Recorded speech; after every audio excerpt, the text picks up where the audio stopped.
Any discussion of offline marketing starts with business cards and networking. This video is brought to you by EpiPies Academy. Because networking is not something you do at networking events or conferences. It's something that happens 24/7 all the time. And it's something that can give you real relationships, possibly far beyond the lifetime of your business. Real relationships last. And you just have to look at everywhere you are as a potential situation where networking elements might come into play. Even in social situations, no matter what they might be, they might carry some business networking elements. So you always want to be professional, friendly, warm, and start conversations. Even if you go through your day starting few or none conversations with random people, you might want to get into the habit of that, because you never know where that will end up. And you always want to ask, whether it's networking events or social events, or you just meet people randomly, ask them about them and show real interest and find something specific to compliment, and start thinking of ways to help them, maybe directly, maybe indirectly, maybe by introducing them to somebody else or some other thing. Not too aggressively, because maybe they haven't asked you for help, but just show active interest and goodwill. If you do that, eventually they'll ask about you and your business. Of course, some people will never ask about you. Some people will always just talk about themselves. Nothing you can do about them. But most people understand that at some point they need to ask about the other person and reciprocate that interest. So you always want to carry your business cards with you. Or today, there's many business card mobile apps. But the idea is that you want to be able to exchange information quickly if it's necessary. And of course, when you give your card, you want to ask for the other person's card. And right after the conversation, and again, this can be on your mobile app, on your phone, but you can just jot down a few notes, especially if you're at a networking event, you're going to talk to 10, 15 people.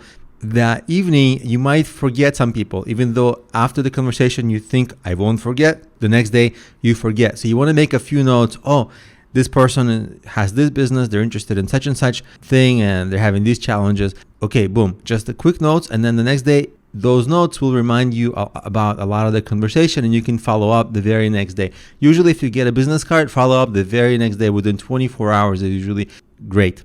And during the conversation, have an interesting conversation. Like, what I mean by that is, don't ask too many generic questions. Like everybody asks, like, what do you do? Where are you from? Blah, blah, blah. Ask interesting questions that they don't get asked often, and it will become more interesting for them to answer those questions.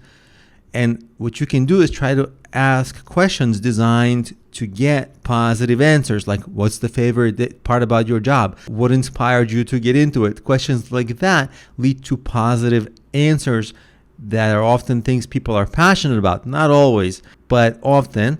And that will add positivity to the conversation, and it will improve the energy of the conversation and the rapport that you build. And of course, if you want to print business cards on Vistaprint.com, your first batch you can print for free.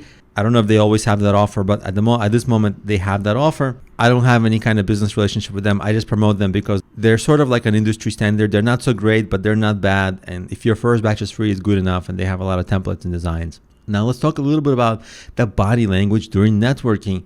Up to 80% of communication, according to communication experts, is nonverbal.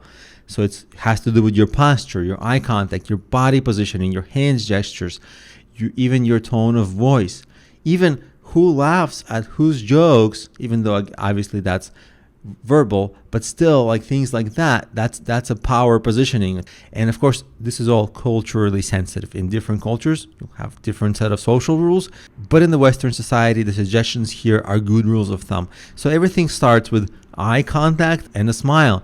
If you start talking to a person without eye contact, that's a little creepy. So eye contact, smile, and that will be the beginning of things. So let's keep going over more body language suggestions about your eye contact. So looking down or away shows either low confidence or a sign that you're actually not telling the truth. Keep that in mind, but too much eye contact is actually creepy. if you know, oh, I can't look away, eye contact is important, so you start like making extra eye contact, then you start being like kind of weird and unnatural and creepy. So don't do that either. Just be careful. And what you want to do is start with a good positive energy level that you bring to the conversation, and actually build it up and up and up during as you go. You don't want to start too high, because if they're just a regular energy level and you're too high, it will seem a little weird and it will not make for a good conversation. But if you mimic them, but as your conversation grows and you build rapport, you can go up in energy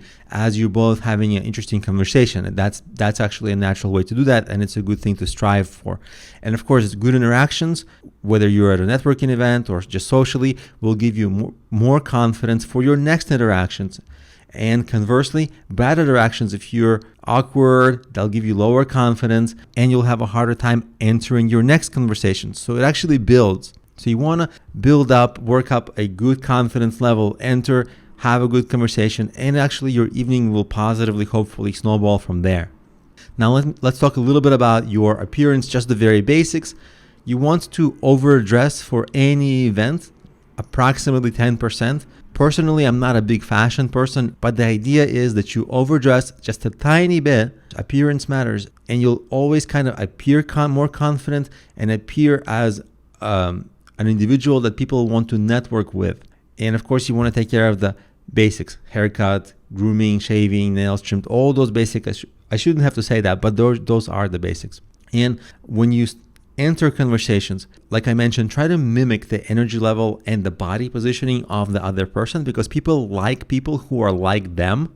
And then work up, because you know that the idea is to build rapport, get to a good energy level. So you kind of start where they are and just be a little more, tiny bit more energy, tiny bit more open. And as you exchange points in the conversation, keep on raising the energy level, because realize that you can direct conversation topics to, like I mentioned earlier, the more positive ones. Ask questions that elicit positive answers. Like if you complain about something, that's not very good, because the conversation's negative. The conversation becomes negative. So you can manage the conversation topics, because now you know what the goal is. So you can naturally point the conversation in the direction you want it to go. So that's business card marketing. It's everywhere, all the time. When you meet anyone, ask about them, show real interest, and make it natural. And of course, when they ask you, have your pitch ready. And if the pitch resonates with them, if they need what you do for your business, they'll be more likely to engage.